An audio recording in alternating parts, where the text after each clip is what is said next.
ओम शांति। आज बाप दादा के 11 दिसंबर 2021 के ईश्वरीय महावाक्य हैं।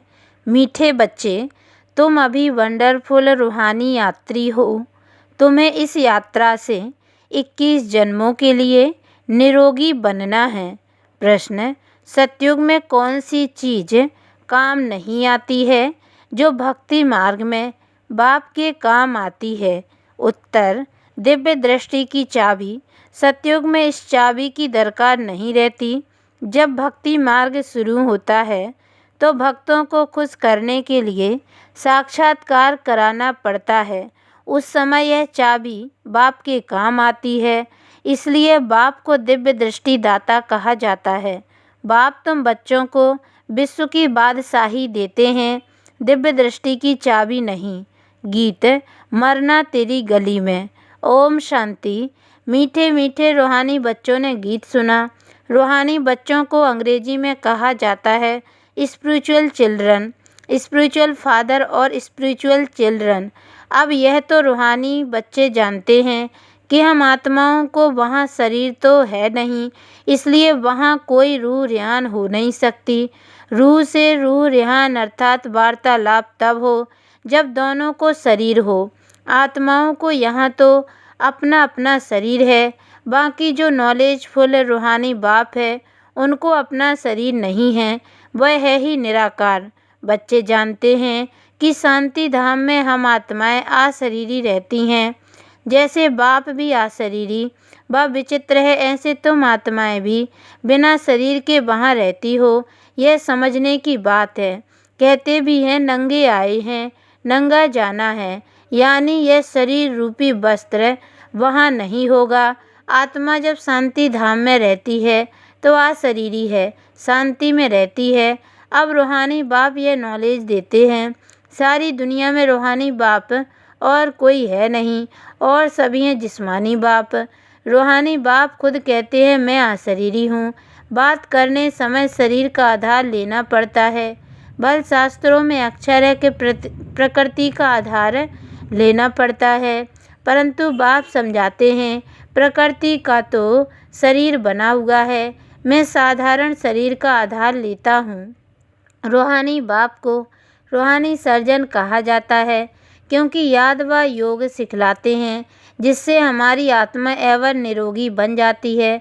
21 जन्म कभी रोगी नहीं बनते, फिर जब माया का राज्य होता है तो हम रोगी बन जाते हैं। बाप पाकर हमको 21 जन्मों के लिए निरोगी बनाते हैं। बाप को यात्रा सिखलाने वाला पंडा भी कहा जाता है। हम वंडरफुल रूहानी यात्री हैं। इस रूहानी यात्रा को और कोई मनुष्य मात्र दुनिया में नहीं जानते हैं। भारत खास और दुनिया में हमेशा ऐसे कहा जाता है। खास हमको यह रूहानी यात्रा सिखलाई जाती है। कौन सिखलाते हैं? Spiritual father. जिस्मानी यात्राएं तो बहुत जन्म जन्मांतर करते आए हैं। कोई कोई तो एक जन्म में 2-4 यात्राएं भी करते हैं। वह कहेंगे जीव आत्माओं की यात्रा और यह है आत्माओं की यात्रा। यह बड़ी समझने की बातें हैं। चलते फिरते बुद्धि में बाबा को याद रखना है तो अंतमति सो गति हो जाएगी। बाबा की याद में हम बाबा के पास चले जाएंगे। अब तुम रूहानी बच्चों को रूहानी बाप यह यात्रा सिखलाते हैं। गीता में है मन मनाभव अक्षर है, परंतु उनका अर्थ भी कोई समझते नहीं है। बाप कहते हैं मुझे याद करो तो तुम्हारे पाप भस्म होंगे। फिर क्या होगा तुम बच्चे जानते हो। हम यह यात्रा से तमो प्रधान से सतो प्रधान बन जाएंगे। इस समय सब तमो प्रधान है, सारा झाड़ जड़ीभूत हो गया है।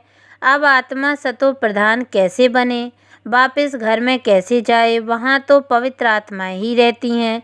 फिर यहाँ शरीर धारण करते रजो तमो में आती है। हर चीज़ की स्टेज होती है। गाते भी हैं दुनिया बदल रही है। इनको कहेंगे पुरानी दुनिया आयरन एज, नई दुनिया को कहा जाता है गोल्डन एज सतयुग। अब बच्चों की बुद्धि में यह होना चाहिए जब सतयुग था तो आदि सनातन देवी देवता धर्म था, अभी वह धर्म नहीं है। डीटीज्म, इस्लामिज्म, बुद्धिज्म, क्रिश्चियनिज्म यह मुख्य हैं। युगों पर भी समझाया है कि मुख्य 4 युग हैं, बाकी ये ब्राह्मणों का संगम युग है गुप्त, परम पिता परमात्मा ही आकर ब्राह्मण देवता क्षत्रिय धर्म स्थापन करते हैं। यह सब बातें बच्चों को याद रखनी है और अपना बुद्धि योग बाप के साथ रखना है। मूल बात ही है विक्रमाजीत बनने की। बरोबर हम सतो प्रधान पवित्र थे। असूल में 24 कैरेट सोना थे, फिर सतो में आए 22 कैरेट बने, फिर रजो में 18 कैरेट, तमो में 9 कैरेट बने। सोने की डिग्री होती है, यह आत्मा की ही बात है। जैसे भ्रमरी छीछी कीड़ों को ले आती है, उनको बैठ आप समान बनाती है। तुम भी भूमू कर मनुष्य से देवता बनाते हो। भ्रमरी कीड़े को ले आकर घर में एकांत में बिठाती है, उनमें भी कितना अक्ल है। तुम्हारी आत्मा में भी ड्रामा अनुसार पाठ नूंदा हुआ है। तुम जानते हो कल्प पहले भी रूहानी बाप से हमने रूहानी ज्ञान सुना था, कल्प कल्प सुनते रहेंगे। नथिंग न्यू, यह भी बाप ही समझा सकते हैं। झाड़ को जानने वाला तो बीज है ना, बाप आते हैं तुमको त्रिकालदर्शी बनाने, तीनों कालों की नॉलेज देते हैं ना, तुमको जीते जी अडॉप्ट करते हैं। जैसे कन्या को भी जीते जी अडॉप्ट करते हैं कि यह हमारी स्त्री है। अब प्रजापिता ब्रह्मा की स्त्री तो है नहीं, तो यह अडॉप्ट होते हैं परम पिता परमात्मा ब्रह्मा द्वारा अडॉप्ट करते हैं। तुम भी कहते हो यह हमारा बाबा है। परम पिता परमात्मा बाप भी कहते हैं तुम मेरे बच्चे हो। वह शिव बाबा है, रूहानी प्रजापिता ब्रह्मा दादा है जिस्मानी। रूहानी बाप जब तक शरीर में ना आए तो नॉलेज कैसे सुनाए। परम पिता परमात्मा को ही नॉलेजफुल कहा जाता है। कोई भी प्रकार की नॉलेज हमेशा आत्मा में ही रहती है। जिस्मानी नॉलेज भी आत्मा ही पढ़ती है ना, परंतु तमो प्रधान होने के कारण आत्माभिमानी कोई को रहता ही नहीं। आत्माभिमानी तुम अभी बनते हो। सतयुग में यह बातें नहीं समझाई जाएंगी।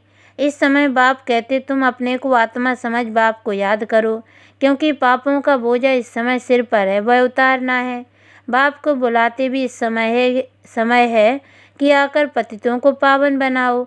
आत्मा ही इम्प्योर तमो प्रधान बनी है, इसलिए बाप को याद करती है। भक्त कोई भी नहीं जानते कि परम पिता परमात्मा कोई बिंदी है। बिंदी का तो मंदिर बना न सकें, शोभा ही नहीं होगी। एक तो लिंग बनाते हैं, फिर साक्षात्कार के लिए कहते हैं हजारों सूर्यों से तेजोमय है।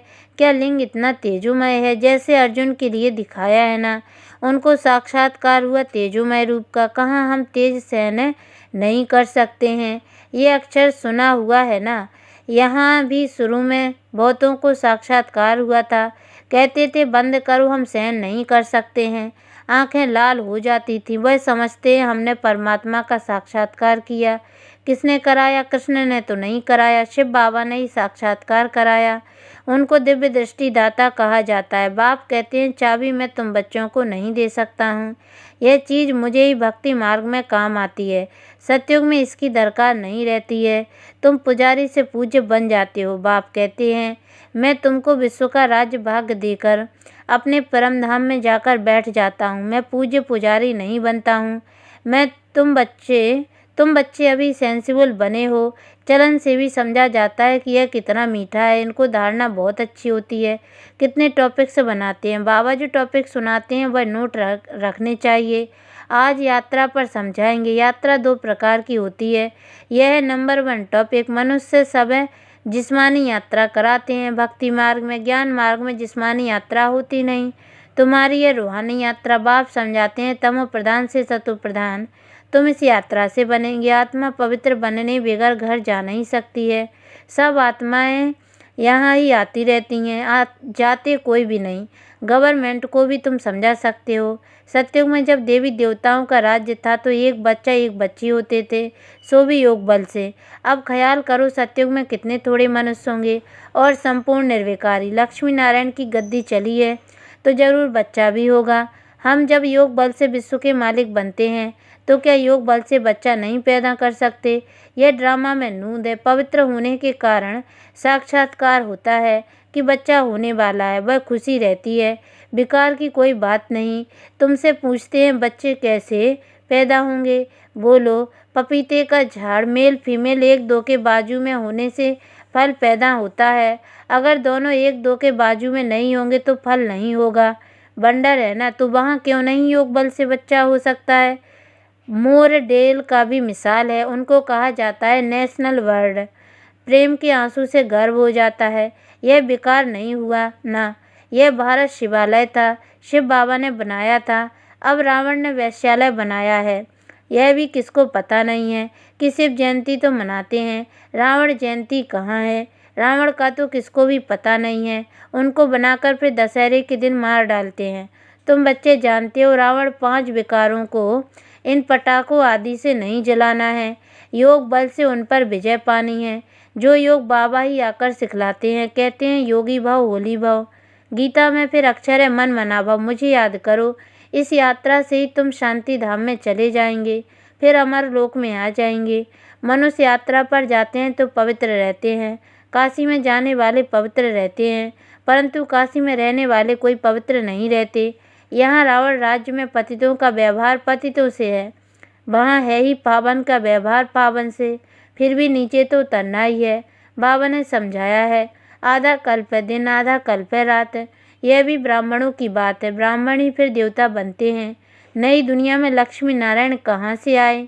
कोई लड़ाई तो नहीं की। महाभारत लड़ाई दिखाते हैं, फिर उनकी रिजल्ट तो कुछ भी दिखाते नहीं हैं। कहते हैं 5 पांडव थे। तुम कितने पांडव हो? तुम हो रूहानी पंडे। जानते हो अब सबको वापस जाना है, बाबा आते ही हैं सबको ले जाने।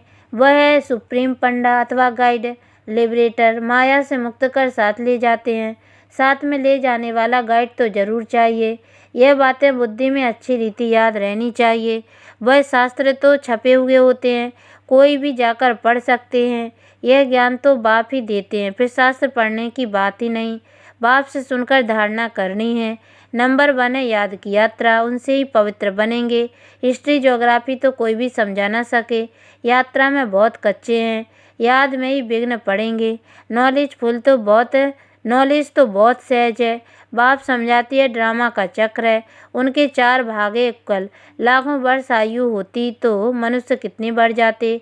गवर्नमेंट भी कितना कहेगी कि वर्थ ना हो, यह तो बाप का काम है। वह सब तो जिस्मानी युक्तियाँ निकालते रहते हैं, बाबा की यह है रूहानी युक्ति। बाप कहते मैं आता ही हूँ अनेक धर्मों का विनाश कर एक धर्म की स्थापना करने। एक मत सतयुग में ही होगा, यहाँ थोड़ी हो सकता। अपने को भाई भाई कोई समझते ही नहीं। बाप बच्चों को बहुत युक्तियाँ समझाते रहते हैं।